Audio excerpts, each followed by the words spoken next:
hold them in a position, burn them a lot, and then use the ultimate from Mr. Yone to hold them in position even more. It's Guma Yasuo, I think, with Faker playing the Aurora mid, and Zeus is going to go top lane into the Rumble here with this one.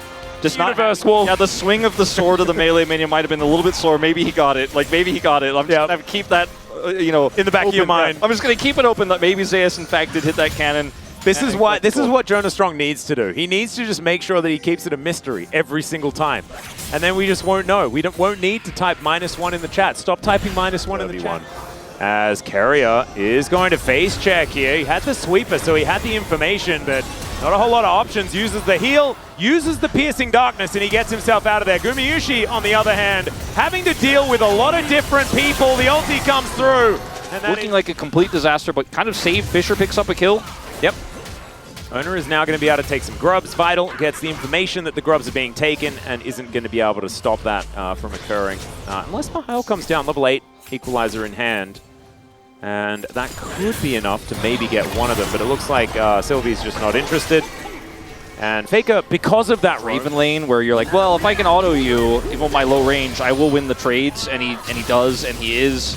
As Zeus with some fancy footwork here. Yeah, able to sidestep. Sylvie's coming up, though. It's going to be a 2v2 as the equalizer sort of goes begging. An early ulti from Sylvie, but Zeus is going down low, and Mihail able to grab that kill. It's 2-0, but Sylvie will then swiftly be executed. Faker puts him in a circle. Fisher has made his way up as Faker's looking for some cues.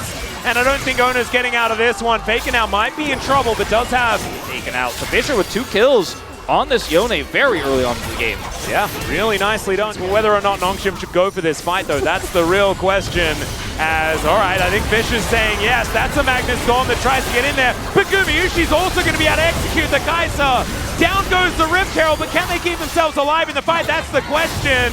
As Faker and Fisher fighting this one out. Owner does get stunned up. That's in a very different fight. Had Zeus wanted to go in, but decides to let T1 clean up. We can just call her Northern. Sure.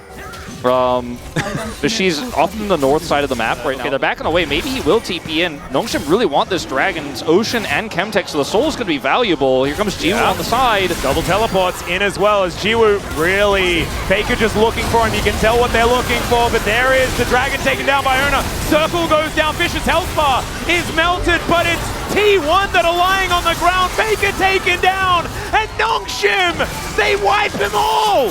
Oh man, this is a disaster for T1. It looked so good. The Aurora ult goes down. And they also have a pretty nice setup for the ultimate for Guma. There's too much damage in this comp here for Nongshim.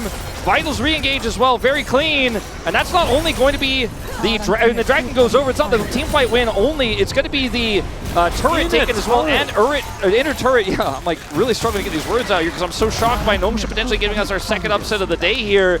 Remember, this match matters for T1. We talked about KP this game, 7 out of 8. I mean, it's just been kind of a team effort all around, but he's been super active on the map, non-stop here, bottom lane. In different versions of Vision.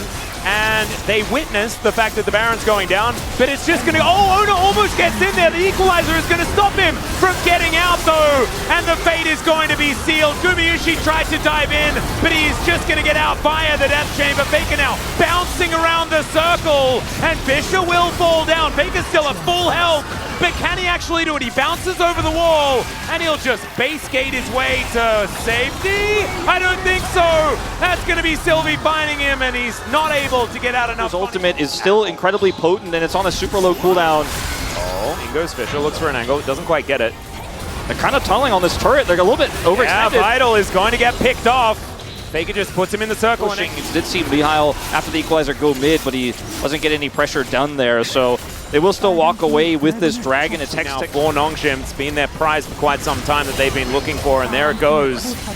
Nongshim need to be really careful about clearing wards, like we saw KT do in the previous series. Mihail. There's an equalizer. Owner does go into his Warrior Trickster, but I don't even know whether it's going to be enough. He's healed, but the Magnus Storm from Vital, and they just get into the backline and execute him. Gumayusi is real tired, and he will be taken down. The flash out from Jiwoo gets him to save. He's going to find anything.